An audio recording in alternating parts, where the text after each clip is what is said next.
Ladies and gentlemen, welcome again to Asian Vision Dialogue. Today, the theme of our discussion would be focusing on the first G20 Development Working Group meeting, or we call G20 DWG, which was hosted by Indonesia under its G20 presidency this year. And today, we have the pleasure to have Dr. CHEUNBORAN Chanborey. He's the head of the G20 Cambodian DWG and also the strategic advisor to the Asian Vision Institute. So, greetings, Dr. Borey. Thank you so much for joining us today. And as we know that on the 23rd and 25th February 2022, you led the Cambodian delegate to physically attend the first G20 DWG in Jakarta, Indonesia. So could you kindly talk briefly about the main objective and key highlight of the first meeting under the Indonesia presidency? Thank you, Srenu, for having me on. Yes, indeed, Indonesia, which is assuming the G20 presidency this year, organized the first G20 Development Working Group in Jakarta to discuss how to help developing countries, least developed countries, and small islands developing countries to achieve their sustainable development goals, as well as to narrow development gaps and to alleviate poverty. So G20 Development Working Group is one of many G20 working groups, which try to engage developing countries to support economic growth and resilience of those countries, and to coordinate among G20 working groups and G20 members to help them to achieve development goal, especially UN 2030 sustainable development goals. Under the Indonesian presidency this year, Indonesia proposed the theme recovery together, recovery stronger. And I think the Indonesian presidency is taking place in the context of the COVID-19 pandemic, which is still raging on across the globe. So I think the theme reflects common commitment among G20 member states to advance the post-COVID recovery in a inclusive, sustainable, and resilient manner. And the very objective of the working group is therefore to present key findings, to collect inputs and policy recommendation, as well as to change views and country priorities and position to support the Indonesian presidency this year. And I was very fortunate to represent Cambodia during the first G20 Development Working Group, because Cambodia is the chair of ASEAN this year. Thank you, Dr. Borey. Well, interestingly, we know that Indonesia set the theme recover together, recover stronger. Yeah. So we would like to know the key agenda of our ASEAN colleagues at Indonesia. So what were the agenda priority of the meeting? In order to realize the theme, recover together, recover stronger, Indonesia has proposed three priorities this year. Number one is to improve global health architecture in order to ensure the quality health care and to ensure the future resilience of the international community against pandemic, including the COVID-19 crisis. Number two is to promote digital transformation to make sure that everyone can be benefiting from the digital age. And number three is to advance the sustainable energy transition towards decarbonization, toward green and blue economy, which is very crucial to address climate crisis that we are facing today. In order to realize these three priorities, Indonesia has tasked the G20 Development Working Group to focus on four key areas, I might say. Number one is to strengthening sustainable recovery from the COVID-19 pandemic, and to ensure the resilience of the developing countries, least developed countries, and the small islands developing countries. Number two, to scale up the private and blended finance, in order to implement the sustainable development in those countries, developing countries, least developed countries, and small islands developing country. Number three, Indonesia also tasked G20 Development Working Group to look into how to renew global commitment to multilateralism for sustainable development. And last but not least, Indonesia also has also requested the working group to look into accountability report, the so-called 2022 Bali update. So those are the four main agendas of discussion during the G20 Development Working Group in Jakarta. So as for Cambodia as the current ASEAN Chair, we would be more interested to know what the significance of Cambodia participation to the meeting, any key challenges or opportunity that you can identify? Yeah. Cambodia has been invited to the G20 process as the representative of ASEAN. Because, as I mentioned, we are now assuming the ASEAN chairmanship this year. Along with Cambodia, Fiji, which is the chair of the Pacific Islands Forum, has also been invited to the G20 process. The United Arab Emirates was also invited because the country is now assuming the presidency of the Gulf Cooperation Council.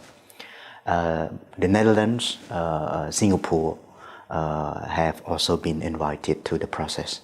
Of course, international organizations like the UNDP, World Bank, OECD, European Investment Bank, Islamic Development Bank have also been invited to the process. G20 is a very important platform for Cambodia to present ASEAN's position and priorities, especially ASEAN community building process. To this end, Cambodia can align the priorities and key focus of the ASEAN community building process with the priorities and key focuses of the G20 to make sure that ASEAN can contribute and can be benefiting from the G20 priorities, particularly in advancing its post-pandemic recovery. As you are very well aware, ASEAN is now trying to advance the ASEAN comprehensive framework for recovery. Secondly, I think Cambodia can also leverage on its participation in the G20 process to, put forward the implementation of its strategic framework and programs for the recovery in the context of COVID-19 and in the context of the new normal. We also can align our development goals, especially the Development Vision 2030 and 2050 with priorities, key focuses of the G20 process. Last but not least, I think at the individual and institutional level, Cambodia can be benefiting from engaging in the process because of our exposure to the working groups, many working groups. As far as I know, there are more than 10 working groups on different sectors and areas, from development to tourism, public health, environment and climate issues. So our participation in those working groups can provide us experience, knowledge, and tools to address development and social challenges in Cambodia. At the same time, because it is a new platform for us, we need to adapt to the working methods, to familiarize with many working mechanisms so that we can contribute to the G20 process. Coordinating is another challenge for us because, as I mentioned, there are so many working groups and there are so many engagement groups, totally I think around 30. So how to coordinate between different working groups and different engagement groups to channel different findings, recommendations into leaders for final decision is another challenge for us. We need to work a lot more to make sure that we can provide very useful policy recommendation for our leaders and leaders from G20 countries. Thank you, Dr. Borey, for your insight in terms of the key challenges and opportunity of Cambodia to the meeting. So our last question, which is really important for us as the current ASEAN Chair as well, we would like to know your observation. What would be the challenges and kinds of the future prospect of Indonesia as the G20 presidency?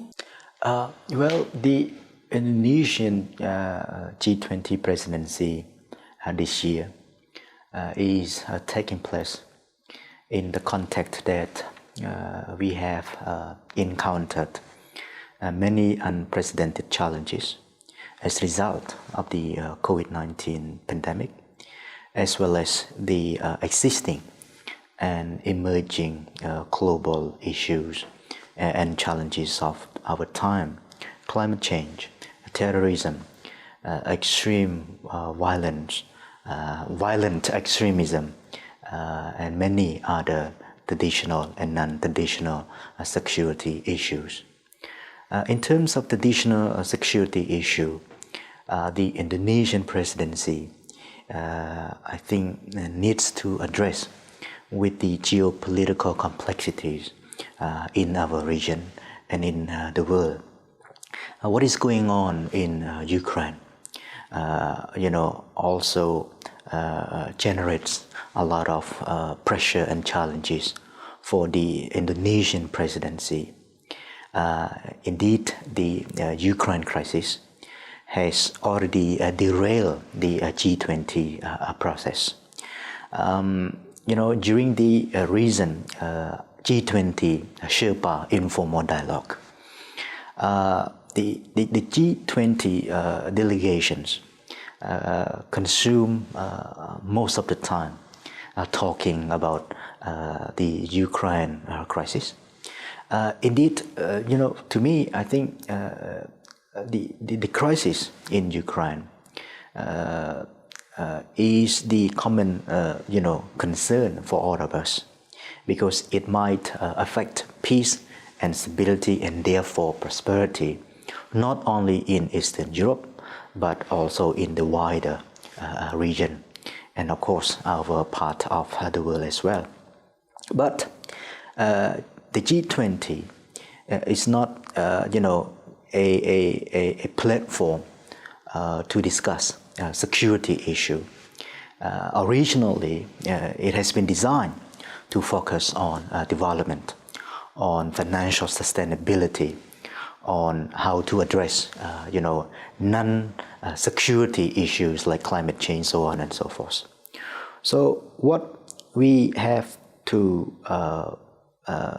do and to move forward is that we should address security issue in relevant platforms and forums, especially at the United Nations Security Council, and many other security platforms in Europe and in the Asia Pacific, including the AOF. Let's use G20 to focus mainly on how to address, non-security challenges of our time. How to address impacts from COVID-19, how to achieve, sustainable development goals, how to address impacts from the climate crisis, how to ensure the equitable development, how to narrow development gaps among countries and within countries. So those are issues that should be focused within the G20 process. So this is my hope that the G20 member countries, as well as other participants in the process, should reconsider their focus within this process for the benefit of development, for the benefit of resilient future of mankind. Thank you, Dr. Borey. So I think that's really insightful and comprehensive. So we are now coming to the end of our dialogue. We would like to thank you, Dr. Borey, once again for your kind participation and comprehensive discussion today. I think this is your third time to our Asian Vision Dialogue. So ladies and gentlemen, the Asian Vision Dialogue has now come to an end. We thank you so much once again for tuning in, and see you again in the next episode.